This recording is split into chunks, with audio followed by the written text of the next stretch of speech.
So when you've got a goalkeeper like that who can step out, if Varane's under pressure, you can just bypass him, bro. You're not going to give him pressure. He's not going to give him the ball while he's under pressure because he's confident enough to step out himself. So, like, that is a massive signing for us. Nah, but it's crazy. Like, it's like I feel like so many people think it's just going to benefit us from a ball playing aspect. Like, bro, just in terms of being able to sweep, command his box. Like, one thing that I wasn't too familiar with Onana, but I saw it in the Champions League final, was his mentality. Like, he's not captain. He's not the captain of Inter. And after they bottled it and lost the final, like, he was the only player that was going around lifting his players up, talking to them, going into their ears. And I was thinking, like, raw, like, that's something usually a club captain does. And this guy was just going around, like, rallying the troops, telling them, listen, like, we go again. And I was like, that is very important for a team like Man United, because we do need, as much as we need winners, we do need players with like an elite mentality that can handle the pressure of playing for this team. Because we've seen a lot of players that have the quality to play for this team, but they don't have the mentality for it. With Onana, he's already shown his mentality is there. But to touch on what you said about the whole ball playing aspect, like, I feel like at times, especially when we get pressed, having a goalkeeper that can play out from the back means you can outnumber the opposition. Because if every single one of your centre halves and fullbacks are pressed, when we never used to have De Gea, it would practically be like 4v4, every man for himself. When you've got Onana, it's like a 5v4, if you know what I mean. So having an extra body helps.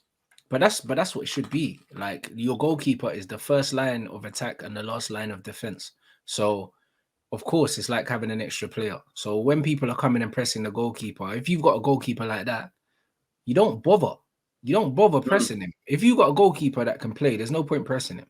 There's no point. Because if you play with two strikers, you're playing a 5v2. Anyone that's played 5v2s in training or even rondos and that, like, the two in the middle are supposed to get absolutely ripped to bits, bro. If they don't, it's because you've got weak links out there, bro. But if you've got 5 players in the final third against 2 players, them 2 players ain't meant to get nowhere near the ball. And a lot of the time now, even if they want to press with 3, they've still got 2 spare men. So it's one of them things where that goalkeeper, because he's not hesitating and he's not slowing down the play, bro. Like, he's so important, bro. And you see it with Liverpool, you see it with Man City as well, bro. Like, Alisson's getting assists, bro. Man, just pinging the ball straight forward, like. And the thing is, it's like with a goalkeeper like that, if you press them, then if they beat the press, then they're getting the ball into midfield quicker. And if you don't press them, my man can pick someone out in the other half of the pitch and start an attack that way. So I think it also allows you to be a bit more direct as well, because it's not just the short passing of the goalkeepers, it's the long passing. Yeah, no, that's spot on. Like, I remember I think it was Edison to Gundo against Tottenham a few years ago. And it was literally, I think it was a corner, and then Gundo was like on the halfway line, just one-on-one. Pinged it to him first time, and it's like, as much as I always say this, like, as much as people like to see 5, 6, 7, 8, 9, 10 passes before a goal, sometimes being direct is the answer. And with Manchester United, so many times, like, I've seen De Gea claim the ball, and I'm like, yo, Rashford's free, Bruno's free, like in the second phase, and then he can ping it. The pass doesn't get to them. And the thing about David De Gea is sometimes, funny enough, the pass does get there, but it's like maybe the weight of it, the timing. Yeah, it gets there like at a mad height that you can't really do anything with it. Do you know what I mean? And it's like all of those 3 factors, like weight, timing, and accuracy, if any one of them is wrong and it delays you by 1 second, then the whole move flops. And the thing is like, I remember even watching Onana Inter Milan, like, so many times he broke City's press alone. Like, he literally would take out 5 man out of the game and get the ball to, like, Çalhanoğlu. And that's it. Çalhanoğlu's now there, like 3v4. We're Man United, but by the time we get to the stage of 3v4, the whole team is back. Yeah. And I feel like Onana being able to play short and long, I think it will help our attacking players a lot. Yeah, it adds variety, especially when you got people like Rashford, bro, on the shoulder. Like, yo, if the goalkeeper is catching the other team, in transition, bro, and he just pings it straight into that left channel, bro. Like, someone was saying Alisson to Salah last season, bro. Like, bro, we can catch Rashford with those, because remember when we had Pogba was catching Rashford with them little balls over the top all the time, bro. And it's like, we got a goalkeeper that can play those. Like, yo, it's dangerous. And also, when we're playing that high line as well, we can hem teams in, bro, because the goalkeeper is up, like that. So if they try and break out and the ball goes over our centre back's head, usually what happens, if the goalkeeper's too deep, centre back's coming back, and then the other team's encroaching, bro, coming in behind the centre back, bro. You know what I'm saying? When the ball goes over the centre back, if the goalkeeper's here and my man can move the ball straight away, bro, these men can't even get out. And that's how you keep teams hemmed in, bro. Do you know what I mean? When you've got a ball playing goalkeeper and Edison, that's why Man City is like, it feels like you're just being suffocated, bro. Because their man just do not let you get up the pitch at all. Yeah, no, that's spot on. Like, that's exactly how you suffocate a team, like, especially when you've got a keeper that can sweep. Because when you play a high line, don't get me wrong, it's risky. Like, if you get it wrong, a player is practically in one-on-one. So you have to take the good with the bad. But when you've got a keeper that can read situations well and that can sweep and that can comfortably come forward and intercept the ball, it helps the team a lot. And, like, it's no surprise. You look at the two best of teams, or shall we say even like you can drag in Arsenal based on their performances from last year. Arsenal, City and Liverpool, the one thing they all have in common is a keeper that can sweep and it allows them to push bodies forward. Because, like, bro, sometimes it reaches a stage where you're watching these teams and you're thinking, why are your centre halves on the halfway line and then your midfielders are around the 30-yard box and your attackers are in the opposition box? Like, you've practically got 10 man in the opposition half. Like, bro, that's impossible. Like, that becomes very congested. It becomes very compact. And if you know how to press and you've got 10 man in one half, then, bro, it's impossible for these men to get out. And the only way for them to get out is to go long. And if your keeper can sweep, then you win the ball back straight away. That's it. Do you know what I mean? It doesn't even allow them to reset. And that man said his average position was outside of his own box. And it should be, because City probably averaged over 60% possession. So when City have the ball, Edison's not on his goal line. I'm saying man's on the edge of his box at probably the furthest back he is the edge of his box.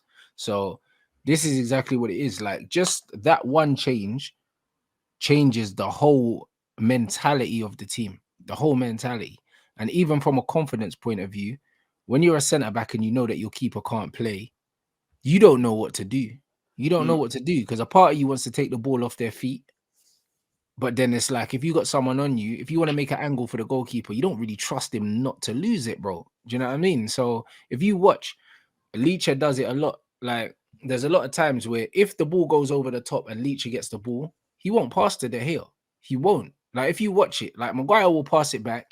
Leacher won't. He'll rather drop the shoulder and try and beat the oncoming player and play out than pass it back to the goalkeeper. And that's because he don't trust him.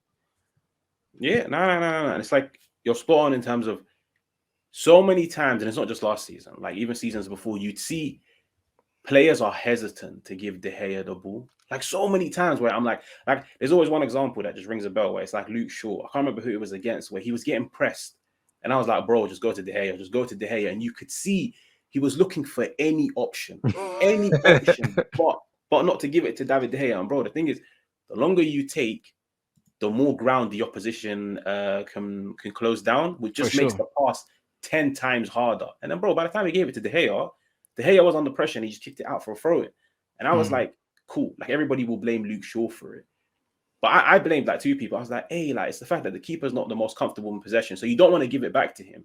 But I feel like people weren't really showing for the ball. But the thing that I feel like will benefit the team as a whole is, there's one thing about David De Gea, which a lot of people don't speak about, which is, even when David De Gea gets a pass correct, like 5, 10 yard, 15 yarder, he always gets it in the wrong areas. Like, so many times I've seen him pass the ball to Varane on his weaker foot, give the ball to Leacher in an area where you're putting Leacher in a lot of trouble. But because Leacher is so smooth, he bails himself out.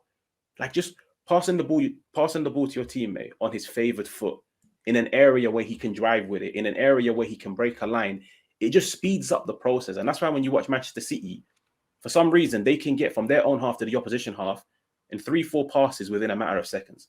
But with Man United, it takes 30 seconds. And it's like these little small details, like getting the ball in the right area to the favored foot, they play a massive part.